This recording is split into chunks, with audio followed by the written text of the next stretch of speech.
Hello students. Last class में अपने axial elongation इन बार पढ़ रहे थे अपन। तो लास्ट क्लास में फर्स्ट केस अपन ने कंप्लीट कर लिया था। फर्स्ट केस क्या था? स्टेप्ड बार,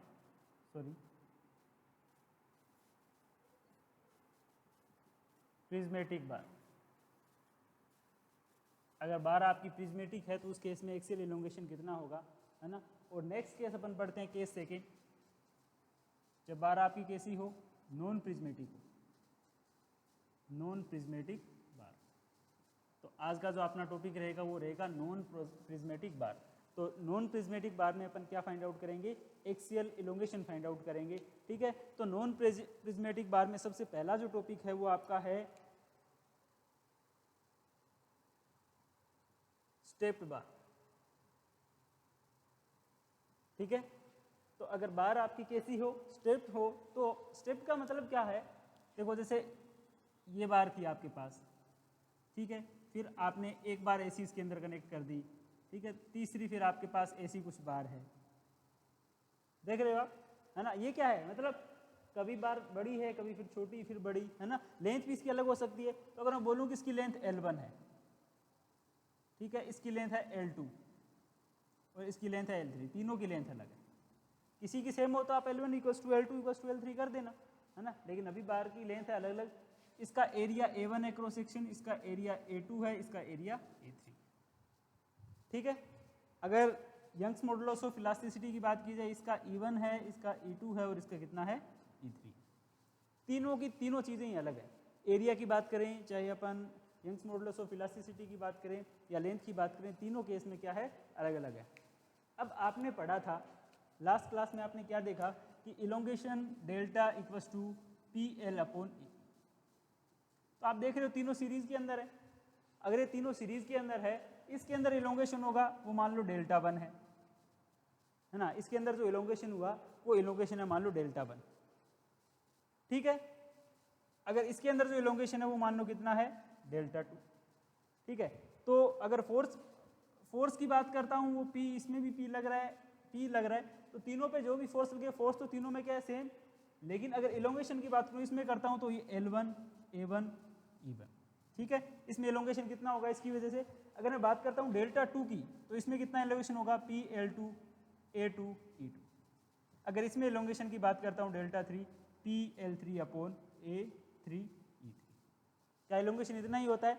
आपको पता है, अगर एक्सियल लोड आप अप्लाई कर रहे हो, एक्सियल स्ट्रेस आप, एक्सियल टेंसाइल फोर्स अगर आप अप्लाई कर रहे हो, तो टेंसाइल फोर्स से या एक्सियल फोर्स से जो आपका इलोंगेशन होगा एक्सियल डायरेक्शन में कितना होगा? PL1/A1 E1, ठीक है। तो मैंने क्या किया? डेल्टा 1, डेल्टा 2, डेल्टा 3 की वैल्यू निकाल ली। अब आपको पता है कि तीनों सीरीज में है, तो जो इलोंगेशन होगा टोटल होगा वो क्या होगा? डेल्टा 1 + डेल्टा 2 + डेल्टा 3, है ना। तीनों एडी तो होंगे। तो डेल्टा की अगर बात करूं मैं तो कितना आएगा? PL1/A1 E1 + PL2/A2 E2 + PL3/A3 E3। इसको ऐसे भी लिख सकते हैं, P कॉमन ले लो, जो भी चीज़ कॉमन हो आप कॉमन ले लो, लेकिन इसमें तो P कॉमन है। A1 E1 + L2/A2 E2 + L3/A3 E3। क्या आपको समझ में आया, है ना। तो ऐसे आप क्या कर सकते हो? अगर बार आपके पास नॉन प्रिज्मेटिक है तो उस केस में भी आप क्या कर सकते हो? इलोंगेशन फाइंड आउट कर सकते हो, ठीक है। तो ये क्या है? नॉन प्रिज्मेटिक बार के अंदर क्या है? इलोंगेशन है, ठीक है। अगर अपन थर्ड बात करें, तो पहले आपके पास प्रिज्मेटिक बार थी, दूसरी आपके पास स्टेप्ड बार है नॉन प्रिज्मेटिक में। अगर नॉन प्रिज्मेटिक में अपन सेकंड केस की बात करें, अगर आपके पास कैसी बार हो? सर्कुलर टेपर्ड बार, सर्कुलर टेपर्ड बार, ठीक है। अगर बार आपके पास कैसी हो? सर्कुलर टेपर्ड बार। मतलब टेपर होने का मतलब अगर उसमें कुछ ना कुछ क्या हो, आप एंगल दे दिया। जैसे आपके पास सर्कुलर टेपर्ड की बात करूं, एक साइड ये मान लो ये है और दूसरा कैसा कुछ ऐसा, तो आपने टेपर दे दिया। डायमीटर दोनों तरफ देखो अलग अलग है, ठीक है। अगर मान लो ये डायमीटर कितना है इसका? D1 और ये डायमीटर कितना है? D2, ठीक है। अगर इसकी लेंथ की बात कीजिए, इसकी लेंथ कितनी है? L। तो अपन क्या फाइंड आउट करने की कोशिश कर रहे हैं? अपन फाइंड आउट करने की कोशिश कर रहे हैं इलोंगेशन किसके अंदर, सर्कुलर टेपर्ड बार के अंदर। अब आपको पता है ये सिंपल सा केस तो है नहीं, क्योंकि जो बार है वो क्या है, टेपर्ड है। अब की बार नॉर्मल बार नहीं, अगर ऐसा था तो अपन ने डायरेक्ट इलोंगेशन निकाल लिया और अपन ने डायरेक्ट वैल्यू निकाल ली। लेकिन इस केस में अपन क्या करें, अगर आपके पास बार क्या है, आपकी टेपर्ड है, तो उस केस में क्या किया जाए। तो देखो इसको सोल्व करने का तरीका होता है, आप क्या कर लो, एक छोटा सा सेक्शन ले लो, एक क्या करो आप क्रॉस सेक्शन ले लो। ये क्रॉस सेक्शन मैंने कहाँ से लिया, यहाँ से x डिस्टेंस के ऊपर क्रॉस सेक्शन ले लिया d1 से, ठीक है। अब मैं देखता हूँ इसकी जो लेंथ, इसकी जो डिस्टेंस, यहाँ पे जो डायमीटर है वो कितना है, कैपिटल D। यहाँ पे जो डायमीटर है वो क्या है, कैपिटल D है, और ये जो है इसकी लेंथ कितनी है, dx, ठीक है, इसकी लेंथ कितनी है, dx। तो आपसे बोला जाए, है ना, आपने मैथमेटिक्स में पढ़ा भी होगा कि अगर इस d की वैल्यू निकालनी हो आपको, किसकी, इस d की, कैपिटल D की अगर आपको वैल्यू निकालनी हो, या स्मॉल d की जो वैल्यू, अगर कैपिटल D या स्मॉल d जो भी है, उस d की अगर वैल्यू निकालनी, उसका निकालने का तरीका क्या होगा, आपको d1 में किस में ऐड करना है, d1 के अंदर, क्योंकि इससे तो क्या होगा, आपका ज़्यादा ही होगा। इस डायरेक्शन में आप जैसे जा रहे हो वहाँ पे आपका डायमीटर क्या हो रहा है, इंक्रीज हो रहा है, तो d की वैल्यू होगी d1 plus d2 minus d1 upon l into x. तो ये वैल्यू किसकी होगी, d की वैल्यू होगी, किसके ऊपर डिपेंड कर रही है, देखो x के ऊपर।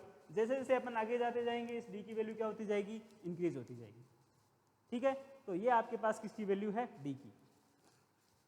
अब देखिए, अगर आपको इलोंगेशन निकालना है किसके अंदर, इस एलिमेंट के अंदर, अगर इस एलिमेंट के अंदर इलोंगेशन निकालने आए तो आपको देखो एलिमेंटल इलोंगेशन की अगर मैं वैल्यू बात करूं तो कितनी होगी, एलिमेंटल इलोंगेशन की अगर आपसे बात की जाए, डेल्टा नहीं होगा वो, डेल्टा की जगह कुछ भी, अगर उसकी बात की जाए तो कितना होगा, पी डी एक्स अपॉन ए एक्स, क्योंकि मटेरियल ई तो सेम है। पी जो आपके पास टेंसाइल स्ट्रेस है, यहाँ पे मान लो ये पी लग रहा था, टेंसाइल फोर्स लग रहा है पी, तो वो भी सेम है। लेकिन चेंज क्या क्या हो रहा है, एक तो आपका एरिया बोल सकते हो आप, एक्स डायरेक्शन में जो एरिया होगा वो चेंज हो रहा है, क्या हो रही है, डिस्टेंस चेंज हो रही है। इसके अंदर आप चेंज होने वाली, ये फिक्स है, ये फिक्स है, ये फिक्स है, ये फिक्स है, इसका हम चेंज क्या हो रहा है, एक्स चेंज हो रही है, और जैसे जैसे आगे बढ़ रहे हैं अपन एरिया भी क्या हो रहा है, चेंज हो रहा है, ठीक है। चलो इस पर्टिकुलर सेक्शन के ऊपर मैं बात करूं, एरिया मान लो यहाँ पे डायमीटर डी था, तो एरिया क्या होगा, π/4 d स्क्वायर इंटू ई।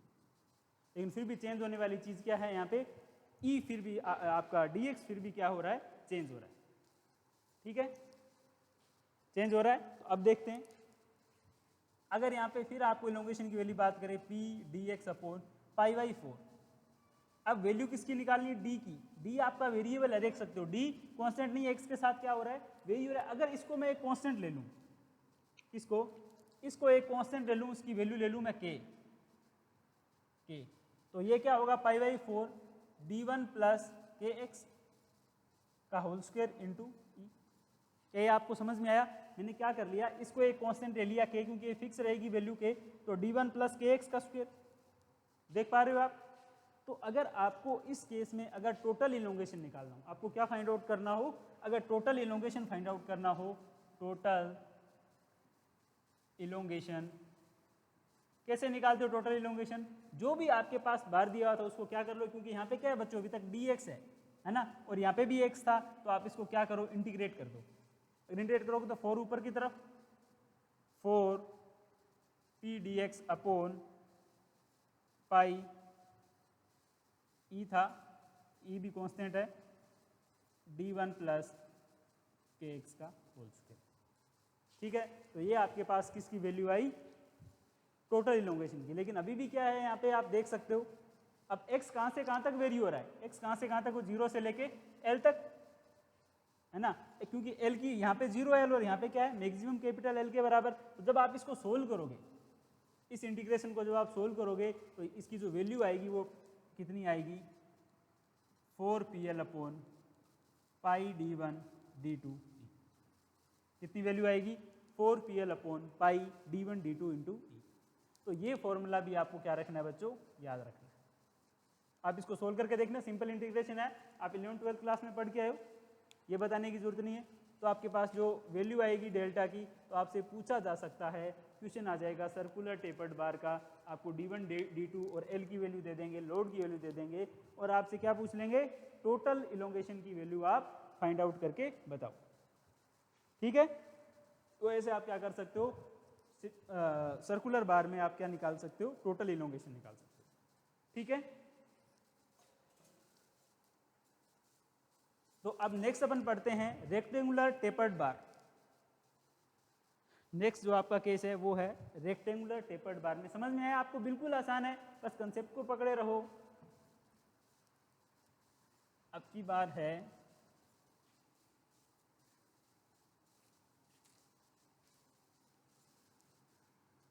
ये फर्स्ट यूनिट का 75% पार्ट कंप्लीट हो चुका है। कल अपन फर्स्ट यूनिट कंप्लीट कर लेंगे और आपका जो मिड टर्म है उसके अंदर फर्स्ट यूनिट कंप्लीट आएगी। तो नॉन प्रिज्मेटिक में जो थर्ड केस है वो है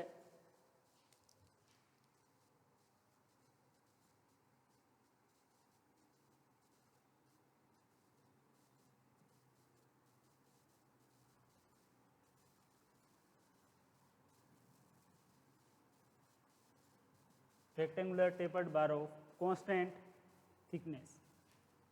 थिकनेस क्या है बच्चों, जो ये रेक्टेंगुलर टेपर्ड बार होगी उसकी थिकनेस कैसी रहेगी, कांस्टेंट रहेगी। ठीक है, तो देखो डायग्राम बनाने की कोशिश करते हैं। ये ऐसी कुछ बार है, ड्राइंग थोड़ी सी खराब है मेरी, लेकिन फिर भी कोशिश करेंगे। ये ऐसा कुछ क्या है, रेक्टेंगुलर बार है। इसकी थिकनेस की बात करूं, टेपर्ड है, इसकी थिकनेस कितनी है, T है। ये जो B1 और ये क्या है आपका D2, ठीक है, और ये जो लेंथ थी ये क्या है, L। समझ में आ गया होगा आपको। तो यहां से जो आप देख रहे हो वैल्यू, वो आगे की तरफ B1 है, वो क्या हो रही है, इंक्रीज होती जा रही है। ठीक है, अगर मैं सेम वैसे ही करूंगा, अगर इस B की वैल्यू किसी भी पॉइंट पर अगर मुझे B निकालना हो, अगर यहाँ पे कोई B होगा तो अगर B की वैल्यू निकालनी हो तो कैसे निकालूंगा, B1 plus B2 minus B1 upon L upon into x. Same जो पहले वाला केस था, सेम वैसे ही आप क्या करोगे, ये वैल्यू निकालोगे। तो आप ऐसे भी बोल सकते हो कि B इक्वल्स टू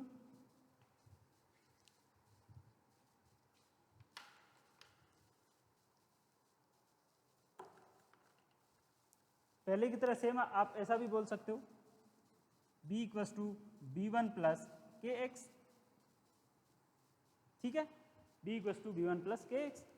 अब आपको पता है कि जो इलोंगेशन होता है एलिमेंटल, अगर ये आपने एलिमेंट चूज किया था इसके अंदर, तो एलिमेंटल इलोंगेशन कितना होगा। अगर आपको सर्कुलर टेपर्ड सर्कुलर बार अगर समझ में आ गई तो ये बिल्कुल समझ में आ जाएगा।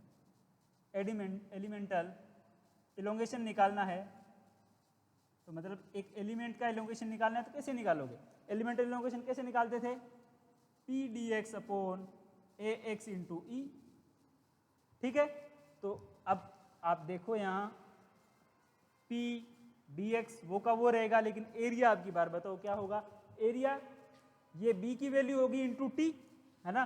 तो B की वैल्यू है B1 प्लस के एक्स, है ना। अब रेक्टेंगुलर होती है कोई चीज तो उसका आप एरिया कैसे निकालते हो, लेंथ इंटू ब्रेड्थ, है ना। तो लेंथ इंटू ब्रेड्थ, तो ये आपकी ब्रेड्थ हो गई B1 प्लस के एक्स, और इसकी थिकनेस कितनी है T, और E आपके पास था ये वाला E। तो ये क्या हो गया भैया, एलिमेंटल इलोंगेशन हो गया। अब एलिमेंटल से तो काम चलेगा नहीं, आपको कैसा निकालना है, टोटल इलोंगेशन निकालना है। तो अगर टोटल इलोंगेशन निकालना है तो टोटल इलोंगेशन कैसे निकालते हो, अगर आपको एलिमेंटल बताओ तो टोटल कैसे निकालोगे, P dx upon B1 plus k x T। तो इससे क्या आ जाएगा, टोटल इलोंगेशन आ जाएगा। टोटल इलोंगेशन को अब इसको आप सोल्व करने की कोशिश करोगे तो आपके पास एक फॉर्मूला आएगा, वो आएगा PL upon B1 minus B2 E ln B2 upon B1। तो ये फॉर्मूला किसका आएगा, total elongation in case of rectangular tapered bar of constant thickness. तो ये आपका क्या आएगा, टोटल इलोंगेशन की वैल्यू आएगी किस केस के अंदर, जब आपकी बार कैसी है, रेक्टेंगुलर टेपर्ड बार है और थिकनेस उसकी क्या है, कांस्टेंट है। ठीक है, तो ये आपका था थर्ड केस। अब आपने दो चीजें देख ली, पहला आपने क्या देखा था, प्रिज्मेटिक बार, नंबर सेकंड देखा था नॉन प्रिज्मेटिक बार। नॉन प्रिज्मेटिक बार के भी अपन ने 3 केस कर लिए। अब नेक्स्ट जो टॉपिक है उस टॉपिक का नाम है कंपोजिट बार। अब की बार आप क्या करोगे, कंपोजिट बार में आप दो बार को अगर अटैच कर दो, दो बार को अगर ज्वाइन कर दो, है ना, उसके बाद उसके अंदर इलोंगेशन कैसे फाइंड आउट करेंगे वो अपने को भी करना है। ठीक है, तो नेक्स्ट जो टॉपिक का नाम है वो टॉपिक है, दो टॉपिक कवर कर लिए अपने, तीसरा है कंपोजिट बार। अगर केस थर्ड की बात की जाए तो केस थर्ड है आपका कंपोजिट बार।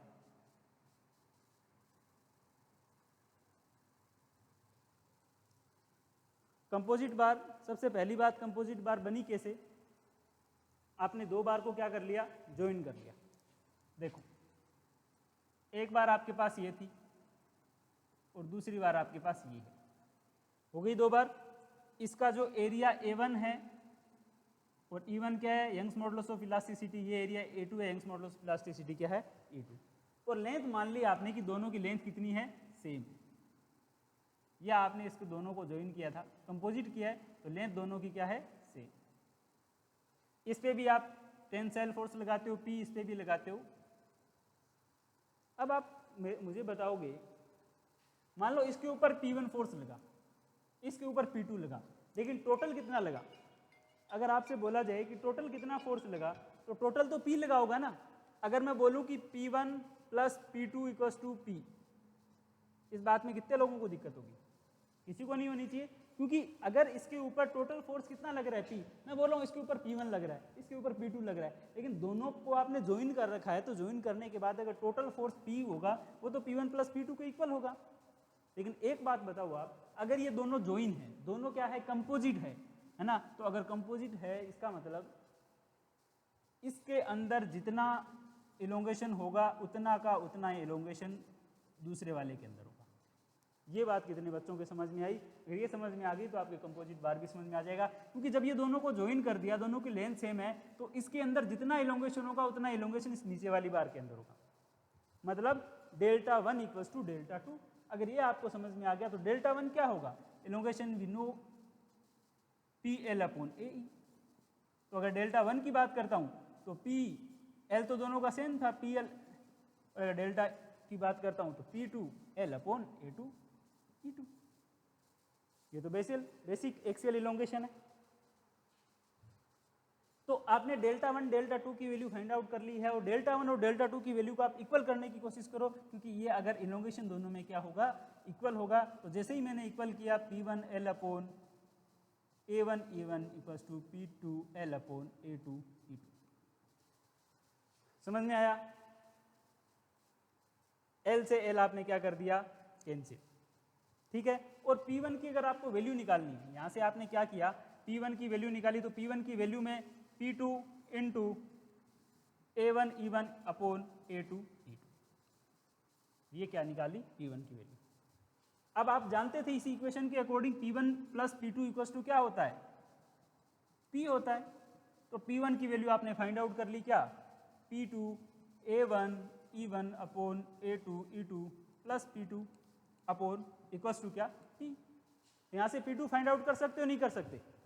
यहाँ से इजीली आप किसकी वैल्यू फाइंड आउट कर सकते हो, P2 की वैल्यू फाइंड आउट कर सकते हो, क्योंकि P2 क्या हो गया, कॉमन ले लिया P2 आपने, और यहाँ बचा A1 E1 upon A2 E2 plus 1 equals to P। यहाँ से P2 की वैल्यू फाइंड आउट करने के लिए आपको बोले कोई, तो आप इजीली P2 की वैल्यू फाइंड आउट कर सकते हो। P2 equals to P upon A1 E1 upon A2 E2 plus 1। Got it?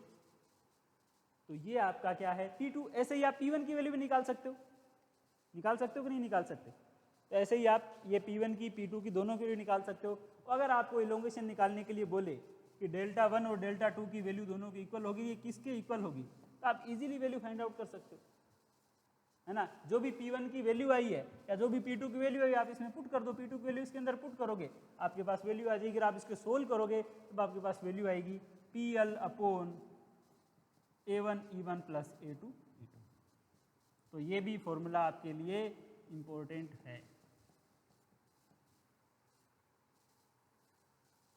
Her exam के अंदर ऐसे क्वेश्चन आपको देखने को मिलते हैं, चाहे आप गेट का एग्ज़ाम दो, चाहे आप ES का एग्ज़ाम दो, चाहे आप बोर्ड आपका यूनिवर्सिटी का एग्ज़ाम दो, हर एग्ज़ाम में आपको ऐसे क्वेश्चन मिलेंगे।